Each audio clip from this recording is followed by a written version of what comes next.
हमने शहर को दी एक नई पहचान, हम हैं सिंघानिया बिल्डकॉन।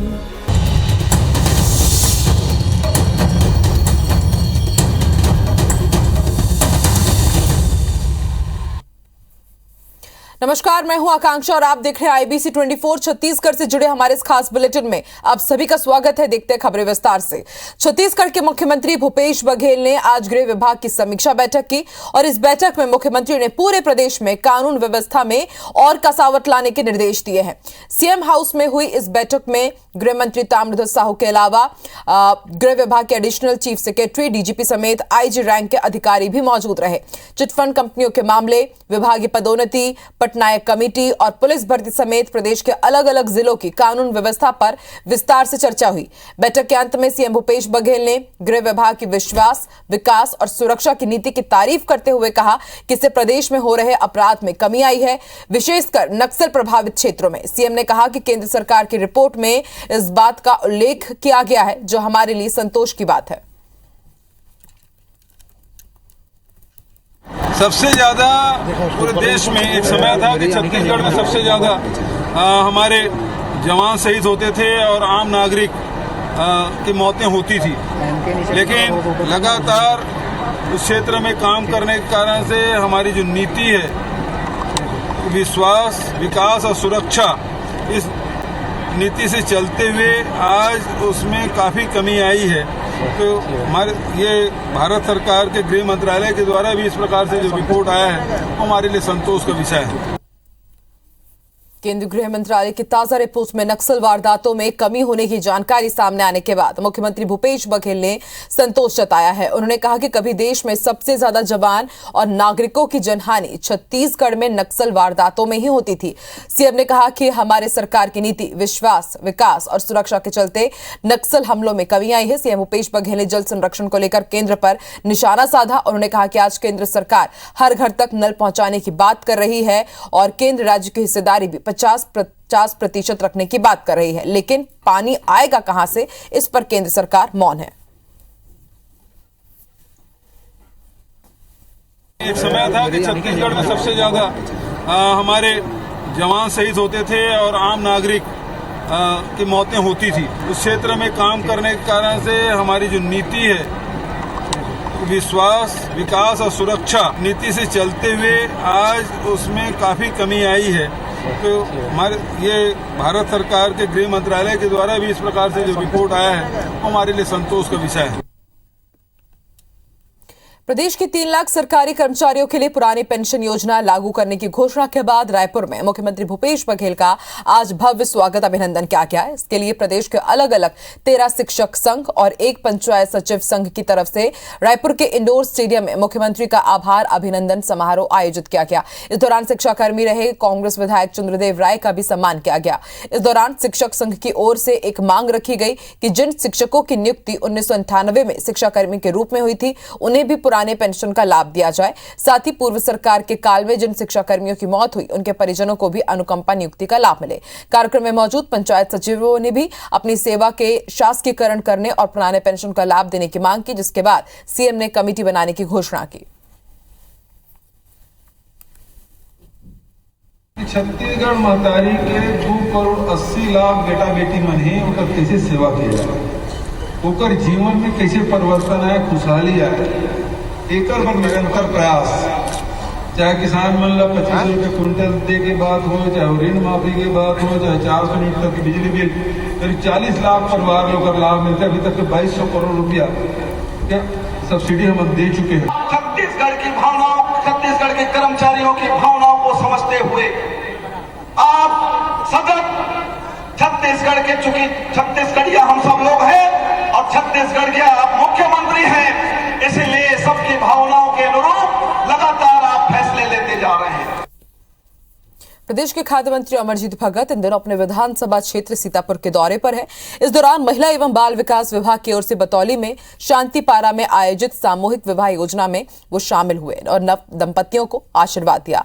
उनके सुखमय वैवाहिक जीवन की कामना भी की। सामूहिक विवाह योजना में कुल 94 जोड़ों ने एक साथ एक दूसरे का हाथ थामा सभी नव दंपतियों को घर गृहस्थी के सामान उपहार में दिए गए। इस मौके पर सरगुजा कलेक्टर संजीव कुमार झा, जिला पंचायत सीईओ विनय लंगे, सीतापुर के एसडीएम अनमोल टोपो आदि मौजूद रहे।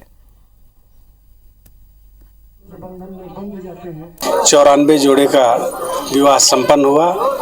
साथ में शासन की अन्य योजनाओं का भी शुभारंभ किया गया, यहाँ पर उसका भी शिलान्यास किया गया। इस प्रकार से बहुत सारी योजनाओं के बारे में लोगों को जानकारी दी गई।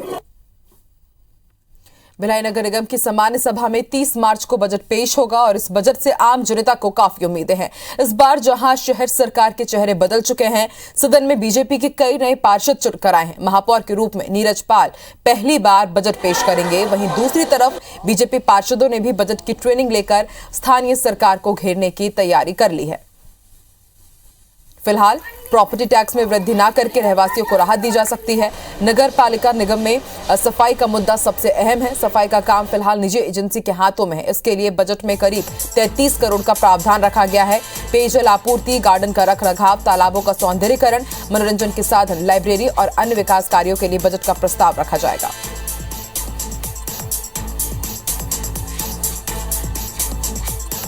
बजट की तैयारी है। हमारा एक दिन पहले हमारी पूरी टीम जो है बाकायदा किस तरह की बातें रखनी है और किस तरह से ये कहीं भी उस बजट को कहीं दूसरे जगह ना बांट दें, ना कर दें, ना दे दें, इस पर विशेष रूप से ध्यान रखेगा। 30 तारीख को हमारी बजट बैठक है। बजट बैठक के 15 दिन पहले हमें पुस्तिका मिल जाती थी, लेकिन इस बार बजट पुस्तिका नहीं देना, कहीं ना कहीं महापौर जी कोई बड़े भ्रष्टाचार को आगे बढ़ रहे हैं, जिससे उनको इस बात का डर है कि बजट में कोई विस्तृत चर्चा ना हो। और ये फिर से वैसे ही करने वाले हैं कि तत्काल बजट प्रस्तुत करेंगे और पीछे से 4 लोग चिल्ला के पारित करके फिर सदन छोड़ के राष्ट्रगीत करके चले जाएंगे। बजट में प्राथमिकता तो शहर के विकास और जो शहर की मूलभूत जो आवश्यकताएं हैं उसको ध्यान में रख के ही बजट प्रस्तुत होगा कि बजट शहर के विकास से संबंधित शहर के लोगों के लिए होगा।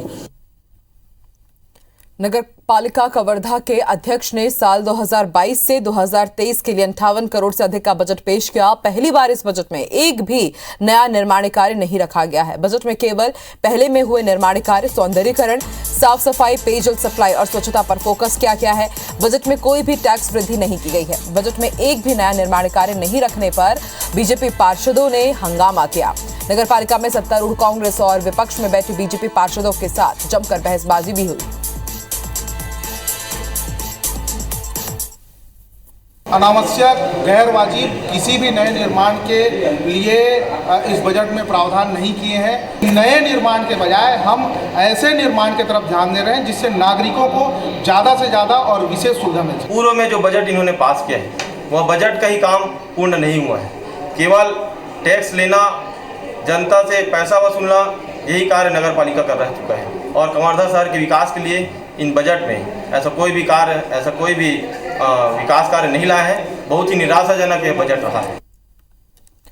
उच्च शिक्षा विभाग के आदेश के बाद अब रविशंकर विश्वविद्यालय अप्रैल के पहले सप्ताह में कार्य परिषद और विद्या परिषद की बैठक आयोजित करने जा रहा है और इस बैठक में ऑनलाइन परीक्षा के प्रस्ताव को पास किया जाएगा और उसके बाद नया टाइम टेबल जारी किया जाएगा। हालांकि परीक्षाएं 16 अप्रैल से ही शुरू होंगी। ऑफलाइन परीक्षा के लिए जिस तरह से एग्जाम के बीच में गैप दिए गए थे वो ऑनलाइन एग्जाम में नहीं दिए जाएंगे, यानी एक के बाद एक अब लगातार परीक्षाएं ली जाएंगी। आपको बता दें, ऑनलाइन परीक्षा की मांग के बाद सीएम भूपेश बघेल ने ऑनलाइन मोड में परीक्षा आयोजित करने के निर्देश दिए थे।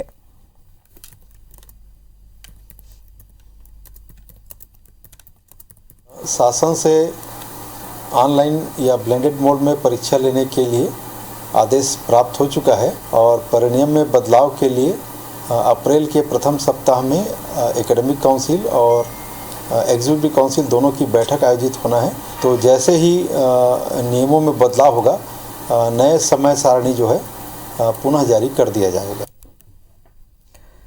सरकार के श्रम और श्रमिक नीति के विरोध में श्रमिक संघ की 2 दिवसीय देशव्यापी हड़ताल का असर बैंकिंग सेक्टर और औद्योगिक संस्थाओं के कामकाज पर पड़ रहा है। श्रमिक संगठनों के मुताबिक छत्तीसगढ़ में संगठित और असंगठित क्षेत्र के मजदूर और कर्मचारी मिलाकर लगभग 20 लाख लोग हड़ताल में रहे। All India insurance employ association के राष्ट्रीय महासचिव धर्मराज महापात्र के मुताबिक छत्तीसगढ़ में banking, LIC, income tax, GST समेत कई विभागों के अधिकारी और कारखानों के मजदूर 2 दिनों तक इस हड़ताल में शामिल रहे।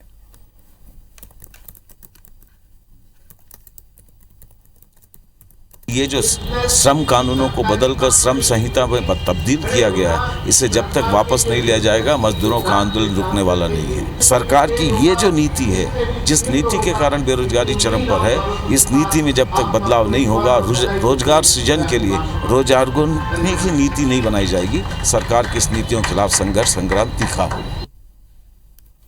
रायगढ़ जिले में सरकारी जमीनों की नीलामी के दौरान गड़बड़ी का मामला सामने आया है। रसूखदारों को लाभ देने के लिए विभागीय अधिकारियों ने 31 करोड़ की जमीन को 7 लोगों में महज 6 करोड़ में ही बेच दिया। राज्य शासन को इससे 25 करोड़ का नुकसान हुआ है। मामला सामने आने के बाद अधिकारी अब जांच की बात कर रहे हैं। दरअसल राज्य शासन ने नजूल जमीनों को 152% की दर पर नीलामी करने के निर्देश दिए थे। रायगढ़ जिले में इसी के तहत 9 हेक्टेयर जमीन को राजस्व विभाग ने 8 लोगों को नीलाम कर दिया, लेकिन रसूखदारों को लाभ पहुंचाने के लिए जमीन की बेस प्राइस भी कम कर दी गई। शिकायत के बाद जांच में जानकारी मिली कि शहरी क्षेत्र में जमीन होने के बावजूद इसे ग्रामीण दिखाया गया। जमीन की बेस प्राइस प्रति वर्ग फीट की दर से तय की जानी थी, लेकिन राजस्व अमले ने प्रति हेक्टेयर की दर से तय की। मामला सामने आने के बाद अब बीजेपी नीलामी निरस्त करने और दोषी अधिकारियों पर कार्रवाई की मांग कर रही है।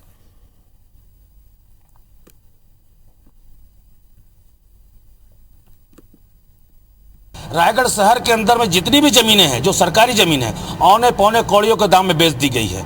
ये सरकार छत्तीसगढ़ का जल जंगल जमीन सारा कुछ बेच रही है, औने पौने कीमत पे बेच रही है। कई जमीनें तो ऐसी है कि नीलाम हो गई, उस पर कब्जा हो गया, लेकिन राजस्व के नाम पर 0 सन्नाटा है। 36 करोड़ की जमीन 6 करोड़ में बेची जा रही है। वही अगर कोई आम जनता औने पौने दाम में जमीन खरीद लेता है तो उसके खिलाफ आप कार्रवाई करने के लिए बाध्य रहते हैं। इसमें जो भी दोषी हैं उन्हें दंडित किया जाए, और हम तो चाहते हैं कि सरकार वही पारदर्शी बने। नहीं, उसमें जांच करवाई है, 1-2 दिन में रिपोर्ट आ जाएगी। कुछ गड़बड़ियाँ प्रथम दृष्टया मिली है? नहीं, प्रथम दृष्टया से कोई गड़बड़ी नहीं है, बट फिर भी जांच करवाई जा रही है। रायगढ़ जिले के जामगाम स्टेशन के पास सोमवार की शाम हुई रेल दुर्घटना के बाद अब रेस्क्यू का काम तेजी से चल रहा है। रेस्क्यू के लिए बिलासपुर और झारसगुड़ा से क्रेन मंगाई गई है। वहीं क्षतिग्रस्त रेल लाइन के मेंटेनेंस के लिए मेंटेनेंस ट्रेन भी बुलाई गई है। सोमवार की देर शाम से ही मेंटेनेंस में रेलवे प्रशासन जुटा हुआ है। वहीं घटना के बाद रेलवे के डीआरएम और डिप्टी जीएम सहित आला अधिकारी भी मौके पर पहुंचे। अधिकारियों की टीम हादसों के कारणों का जांच कर रही है। सोमवार की शाम हावड़ा मुंबई मार्ग पर रायगढ़ से लगभग 19 किलोमीटर दूर जामगांव में एक मालगाड़ी ट्रैक पर खड़ी दूसरी मालगाड़ी से टकरा गई थी। हादसे के बाद मालगाड़ी के 23 डिब्बों सहित एक इंजन बुरी तरह क्षतिग्रस्त हुआ है। OHE के दर्जन भर खंभे भी बुरी तरह डैमेज हुए हैं। अप लाइन पूरी तरह से क्लियर की जा चुकी है। जल्द ही डाउन लाइन भी क्लियर होने की संभावना है। आपको बता दें, आज सुबह आधा दर्जन से अधिक पैसेंजर ट्रेनों का परिचालन इसके कारण प्रभावित हुआ है। रेलवे के CPRO ने बताया है कि पहली नजर में यह मामला लापरवाही का लग रहा है। इस पर जांच कमेटी की रिपोर्ट के आधार पर ही आगे की कार्रवाई की जाएगी। स्टील लोडेड ये भी ट्रेन थी, उसको पीछे से डैश की। तो यह एक प्रथम दृष्टया एक सिग्नल ओवरशूट का मामला है, और अभी आगे इसमें क्या होगा, इसमें तो जांच कमेटी बनेगी और वो इसका आकलन करेगी, इसकी इंक्वायरी होगी। बट प्रथम दृष्टया हम यही कह सकते हैं। जो नुकसान हुआ उसमें 22 वैगन, जिसमें कि एक इंजन और एक ब्रेक वाहन भी शामिल है, कुल ड्रेल हुए। नारायणपुर में IED ब्लास्ट में 2 DRG जवान घायल हो गए हैं। दरअसल अबूझ मार्ग के आकाबेड़ा और कोडोली गांव को सोनपुर मार्ग से जोड़ने के लिए सड़क बनाई जा रही है। सड़क बनाने वालों को सुरक्षा बल सुरक्षा मुहैया करा रहे हैं। इसी को लेकर DRG और ITBP के जवान कोडोली मार्ग पर निकले हुए थे। नक्सलियों ने सड़क पर पहले से ही IED प्लांट कर रखा था और जवानों के पहुंचने पर उसे ब्लास्ट कर दिया, जिससे 2 जवान घायल हो गए। जवाबी कार्रवाई के बाद नक्सली जंगल में भाग निकले। मौके पर मौजूद जवानों ने घायलों को जिला अस्पताल पहुंचाया। घायल एक जवान की हालत सामान्य है, जबकि दूसरे जवान की स्थिति गंभीर बताई जा रही है और उन्हें रायपुर रेफर किया गया है।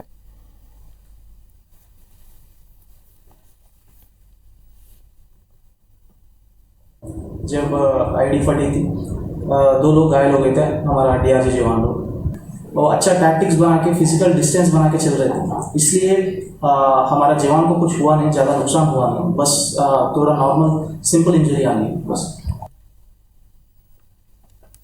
रायपुर के डीडी नगर स्थित डी मार्ट में चोरी का मामला सामने आया है। पुलिस ने मामले में चोरी का सामान जब्त कर आरोपी को जेल भेज दिया है। बताया जा रहा है कि डी मार्ट में शॉपिंग के दौरान दंपति ने सामान की चोरी की। डी मार्ट स्टोर प्रबंधन ने जब सामान का मिलान किया तो सामान कम दिखे। इसके बाद सीसीटीवी कैमरे खंगाले गए तो चोरी का खुलासा हुआ। सीसीटीवी फुटेज में दंपति सामान की चोरी करते हुए साफ देखा जा सकता है। डी मार्ट प्रबंधन की शिकायत पर डीडी नगर थाना पुलिस ने मामला दर्ज कर टिकरापारा के आरडीए कॉलोनी निवासी अजमत अशरफी और उसकी पत्नी को थाने में लाकर पूछताछ की तो उन्होंने सामान चोरी करना स्वीकार कर लिया।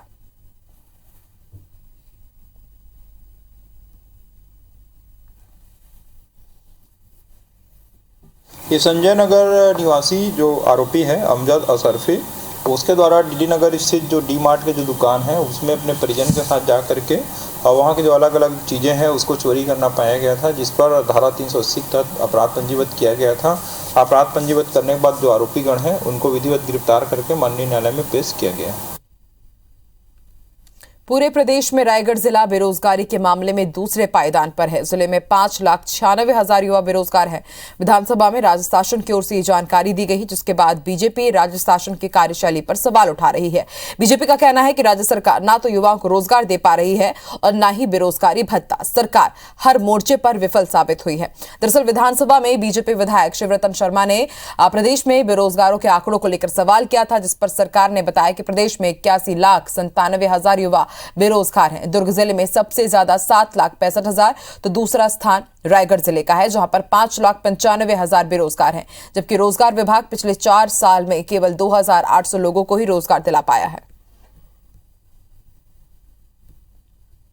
6 लाख के आसपास बेरोजगार रायगढ़ जिले में है और मात्र 2800 लोगों को रोजगार मिला है, जबकि रायगढ़ जिले में इतनी सारे औद्योगिक इकाइयां हैं और अलग अलग कौशल उन्नयन की बात कर रहे हैं। इतनी बड़ी सरकार, कितना बड़ा सरकार का फेल्योर है कि इतने बड़े मजबूत जिले में जहां पर बहुत सारे लोगों को रोजगार दिया जा सकता है, मात्र 2800 लोगों को रोजगार दिया गया है। अपने कार्यालय, अपने औद्योगिक संस्थाओं से लगातार संपर्क करके रिक्तियों की जानकारी ले रहे हैं और तदनुसार लगातार प्लेसमेंट कैंप और रोजगार मेला के माध्यम से हम बेरोजगारी को दूर करने का प्रयास कर रहे हैं। कांकेर के जनकपुर वार्ड वासियों ने पानी की समस्या को लेकर कलेक्ट्रेट रोड पर धरना प्रदर्शन किया। कलेक्टर के नाम ज्ञापन सौंपा। वार्डवासी पिछले 1 साल से पानी की समस्या से जूझ रहे हैं। इसके लिए 3 बार आवेदन भी दे चुके हैं, पर आज तक समस्या का निदान नहीं हुआ। ग्रामीणों का कहना है कि जनकपुर वार्ड के ड्रायर एरिया होने की वजह से बोर यहाँ पर नहीं लग पाते हैं। सभी लोग पानी की समस्या से जूझ रहे हैं। बता दें कि जिले में जल आवर्धन योजना का काम लंबे समय से चल रहा है। आरोप है कि ठेकेदार की मनमानी और पीएचई विभाग की लापरवाही के चलते कई वार्ड में पानी का काम पूरा नहीं हो पाया है। हम लोग चाहते हैं कि पानी का स्तर सुधरे और हर किसी को जो ये आके हम जो इतने गर्मी में यहाँ धरना प्रदर्शन कर रहे हैं वो करना ना पड़े। पानी हर किसी को, पानी तो भाई सबसे बड़ी प्राथमिकता पानी ही है। पानी के बगैर तो कुछ भी नहीं है। वर्षों पुरानी मांग हमारी रही है, लोगों को पेयजल संकट से जो है प्रशासन निजात दिलाए, लेकिन वर्षों पुरानी मांग जो है अभी तक पूरी नहीं हो पाई है। पीएचई की पाइपलाइन है वो बिछ नहीं पाई थी। ऐसी स्थिति में हमने अभी पीएचई का जो सप्लाई है उसको जनकपुर वार्ड में जोड़ने का प्रयास किए हैं। पानी आपूर्ति की जा सकती है। महात्मा गांधी पर अभद्र टिप्पणी करने के आरोपी कालीचरण के खिलाफ रायपुर पुलिस ने चालान पेश किया।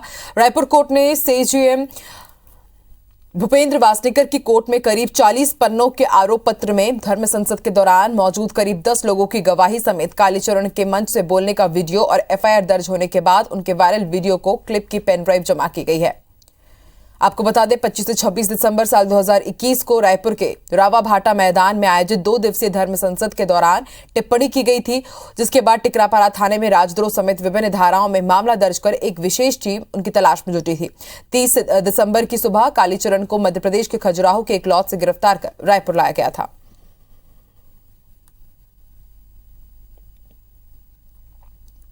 उक्त प्रकरण में वर्तमान में वो जेल में निरुद्ध हैं। प्रकरण में विवेचना के पश्चात आज माननीय सीजेएम न्यायालय में उसके विरुद्ध जो प्रकरण के तहत जो अभियोजन स्वीकृति है शासन से मिलने को कहा, आज प्रकरण में चालान पेश किया गया। छत्तीसगढ़ में पुलिस विभाग ने करीब 2800 बस्तर फाइटर्स की भर्ती निकाली है, जिसमें से 2100 पदों पर आरक्षक और 700 पदों पर सब इंस्पेक्टर, सूबेदार, प्लाटून कमांडर के साथ ही दूसरी पोस्ट के लिए भर्ती निकाली गई है। पुलिस विभाग भर्ती मई में शुरू होगी और आरक्षक के 2100 पदों पर भर्ती के लिए 53,000 आवेदन अब तक प्राप्त हो चुके हैं। बता दें कि नक्सलियों से निपटने के लिए राज्य सरकार ने स्थानीय लोगों को बस्तर फाइटर्स में भर्ती करने का फैसला लिया था। स्थानीय लोगों की भर्ती होने से नक्सल एरिया में पुलिस बल को कैंप लगाने में आसानी होगी, साथ ही विरोध होने पर स्थानीय बोली में लोगों को समझाना भी आसान होगा। आपको बता दें कि इससे पहले नक्सल प्रभावित इलाकों में डीआरजी के जवान नक्सलियों के खिलाफ ऑपरेशन में सबसे कारगर साबित हुए हैं। इसकी ही उपलब्धि को देखते हुए बस्तर फाइटर की भर्ती की जा रही है। उम्मीद की जा रही है कि इससे नक्सल मोर्चे पर पुलिस को निर्णायक बढ़त कायम करने में मदद मिलेगी, साथ ही स्थानीय युवाओं को रोजगार भी मिलेगा। बस्तर संभाग के प्रत्येक जिला में लगभग 400 के आसपास टोटल 2800 का फोर्स भर्ती होने का है। इस बल का साथ हमारा मेन फ़ायदा ये होगा, अंदरूनी क्षेत्र का हमारा युवा एवं युवती सुरक्षा बल में शामिल होकर क्षेत्र की रक्षा के लिए, क्षेत्र के विकास के लिए अपना योगदान दे सकता है। इसका एक अच्छा प्रभाव पड़ेगा। एक तो क्या है, ग्रामीण क्षेत्रों में बेरोजगारी दूर होगी और जो लोग नौकरी पाएंगे उनकी आर्थिक स्थिति सुदृढ़ होगी और जिसका लाभ बस्तर में शांति स्थापित करने के लिए भी मिल पाएगा। लोरमी के अचानक मां टाइगर रिजर्व के सुरही में धनुष बाण और गुलेल समर्पण का आयोजन किया गया। इसमें 47 प्रतिभागियों ने धनुष बाण का समर्पण किया और उन्हें 2,000 रुपए, शॉल और श्रीफल देकर सम्मानित किया गया। अचानक मां टाइगर रिजर्व प्रबंधन की ओर से आयोजित इस कार्यक्रम में जंगल में निवासरत वनवासियों ने बढ़ चढ़कर हिस्सा लिया। इस दौरान तीरंदाजी प्रतियोगिता भी आयोजित की गई। इसमें विजेताओं को पुरस्कार देकर सम्मानित किया गया। कार्यक्रम में क्षेत्रीय विधायक धर्मजीत सिंह, एटीआर के डिप्टी डायरेक्टर सत्यदेव शर्मा और वन प्रबंधन समिति के सदस्य भी मौजूद रहे।